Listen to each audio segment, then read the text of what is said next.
dit, juste rappeler aux esprits dormants qui font exprès de ne pas ouvrir les yeux que le président Macky Sall a fini de jeter la honte sur le peuple sénégalais et sur toute l'Afrique, en batifolant avec des insulteurs devant la face du monde. Il a aussi fini de nous ramener en arrière des décennies et des décennies, d'insulter la mémoire des gens qui sont morts depuis 2012 pour l'aider à accéder au pouvoir. Il est habitué des faits. Il est arrivé au pouvoir en traversant des cadavres et apparemment il a décidé vendredi passé de sortir par le même procédé. Je vais parler en wolof pour m'adresser au peuple sénégalais parce que fi ñu toll nii ci Sénégal ñun ñëpp dañu nekk en danger sénégalais yëpp dañu nekk en danger nañu taxaw moo xew àjjuma bi passé président Macky Sall dafa violer constitution sénégalaise en empêchant aux gens de respecter leur droit de manifester mu bañal leen te moom ni ko Cheikh Tidiane waxee léegi mu doon ko exiger en 2011 gàcce weesuwul loolu gàcce weesuwul nga nekk kilifa ci réew jiite ay kilifa diine waaye sa kàddu démb yi ay xale yu ndaw di ko teg mu wute lool ak sa kàddu tey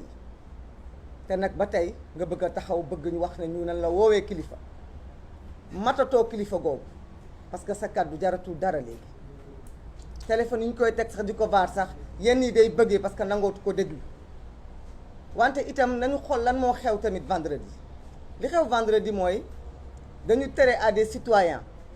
liberté de circuler Barthélémy Dias ñu tëj ko këram du matin au soir c'est un précédent dangereux lan mooy loolu lan mooy nit di manifester ñu ne la doo génn sa buntu kër waaye encore plus grave pour ñun sénégalais jullit ñu doon ñu traité Ousmane Sonko liberté de culte nga dem jaamu ji sa boroom génn julli te ba tey nag ñu ne ci réewu jullit lañ nekk te ba tey nit ñi ñu ne duñu wax Macky Sall li muy def nii mënul nekk bu ñu demee ba nga xamante ne nag ci réew nee nañu opposition bii toog nii moom de moo yem dayoo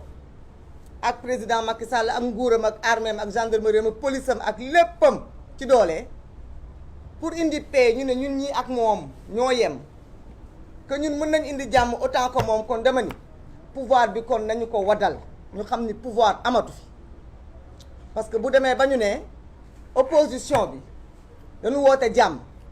autant que Macky Sall na woote jàmm te Macky Sall ñu ne moom la di jox pouvoir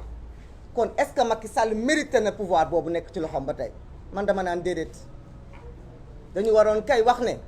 moom mi nga xam ni moo yor pouvoir yépp na taxaw parce que moom moo yor doole ndax nag moom mooy rey sunu ay rakk moom moo yor ay bal di ko tiire ci sunu askan waaye askan wi itam dama leen di woo di leen woowaat ndax du ñu jóg ci di leen woo ndax réew mi di Sénégal ñun ñëpp on est en danger fii ku yeewu am soxla ci hôpital mën ngaa dee ndax hôpitaux yi gis nañ barki démb ay liir ñoo ci dee waxantuma ak ay mag plateau médical bi ñëpp wax nañ waaye ma ne tali bii dañ ciy risquer suñu vie ndax tey jii ci suba rek accident bu metti am na fii ci yoonu campement yeen bi ñeenti nit ñàkk ci seen bakkan moo na ñooñu manifester wuñ de tali bi wóorul hôpitaux yi wóorul mbedd mi wóorul fenn wóorul parce que nit ñi dañ leen di agressé ci mbedd mi di leen agressé seen biir kër yi loolu yëpp ñu ngi koy dund fii ci période bi ñu wëlbatiku démb donc am na ku demoon ci stade moo ne manifestation yóbbu ko fa politicien wootewul ay grenade lacrymogène nee na ñaay moo tax mu ñàkk bakkanam kon dama ni est-ce que am nañu ñun war nañoo am tey taxaw di wax ak askan wi xale yi bu leen manifester xale yi dem ma ne la ci bëggal seen bopp dem ci ay làmb ñoo mën a ñàkk seen bakkan xale yi di wut tekki ëllëg dugg ci géej gi ñoo mën a ñàkk seen bakkan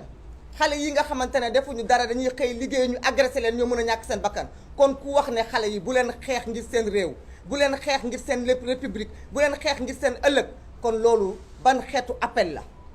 dama ni dee ngir xeexal sa askan dafa ëpp mukk dafa ëpp foofu tuyaaba ndax dee ndax damaa demoon concert wala ndax damaa génnoon doxantu ji wala ndax damaa demoon seetaani làmb du parce que nag dañuy minimiser dee ji parce que nag bakkan bépp bu rot rek dafa nekk naqar ci ñun mais nag combat bi day combat boo xam ni kenn du ñëw duñu ko mëneel te doyen Habib Sy wax na ko léegi Sénégal dafay pays démocratique te réew mii ñun tey ba ñuy ñëw fekk si ko dafa am lu ñu fi fekk loo xam ne professeur Bathily rappelé na ko mu nekk des années et des années de lutte nit ñi di ko xeex droit de liberté de se réunir ak leneen léegi dañoo foog ni ñun dinañ nangu ñun Sénégal yàqoo ci suñu loxo yi dinañ nangu ñun ndax jëmmi Macky Sall kese ak bëggam réew ak bëggam nguur jëmm jooju tax kese ñu jël lépp lu nit ñi xeexoon ba joxuñu ko ñu jël ko teg ko ci suuf ndax suñu bëkkat wala ndax suñu ragal wala ndax suñu am lu ñuy seet ci suñu ay confort personnel duñu ko def parce que du suñu devoir duñu ko def parce que jamono jii nga xamante ne dañ fi fekk lii ngeen yor muy xarale yi lii ngeen yor nga xamante ne mooy rendre éternel bépp kaddu ak bépp taxawaay bu ëllëgee ñu duñu ko tegal duñu ko vaar naan démb bi Macky Sall ñëwee bëgg a réduire l'opposition à sa plus simple expression des gens se sont couchés. Nous refusons d'être cette opposition couchée nous serons l'opposition debout à Macky Sall te nag loolu la xam moo tax mu ne fii ñuy toog nii kenn du ci bokk ci élection yi je dis bien kenn du ci bokk ci élection yi te loolu 2012 ba léegi loolu lay def bu nit ñu trompé wu de combat wala de cible foog ni xeex bi waxul la élection législative bi Cheikh Tidiane wax na ko léegi ñu ngi jàkkaarloo koo xam ni dafa am fu mu bëgg a dem te nit ñi xam nañ ko te nag jàmbaarloo mënut a ñàkk parce que buy tey muy 2023 muy 2024 ala kulli ali li ñu bañaloon Ablaye Wade duñ ko ko moom kon nag may woowaat askan wi di leen wax gën leen takku gën leen am fulla bu leen kenn jox complexe bu leen kenn rusloo bu leen kenn wax ne leen li ngeen di xeex amul njëriñ ñi leen koy wax ñëpp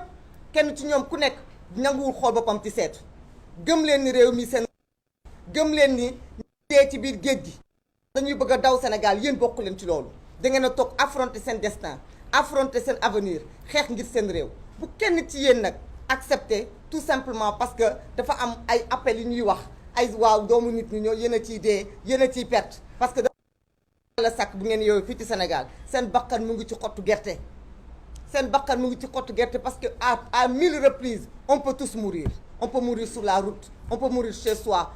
étant agressé on peut mourir de différentes façons nous décidons de mourir debout de mourir digne pour notre pays et que les gens sachent que ce combat-là c'est un combat noble que nous menons pour nos enfants pour les générations futures vous rentrerez dans l'histoire dans cette histoire nag sordide où le président Macky Sall est aujourd'hui dañ jàpp ni président Macky Sall bisu tey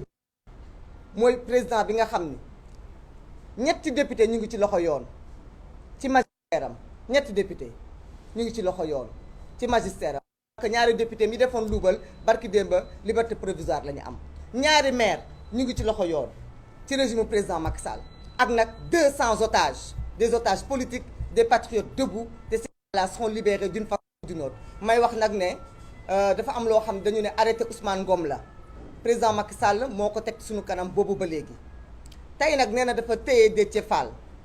téye ko ci loxo yoon te tegu ko fenn téye Mame Diarra Fam ci loxo yoon te tegu ko fenn na xam ne violation arrêté Ousmane Ngom boobu moom mooy le principal coupable parce que nag on ira vers ces otages politiques là pour les soutenir et ces politiques là coûte que coûte seront libérés donc nous irons même au palais s'il le faut et on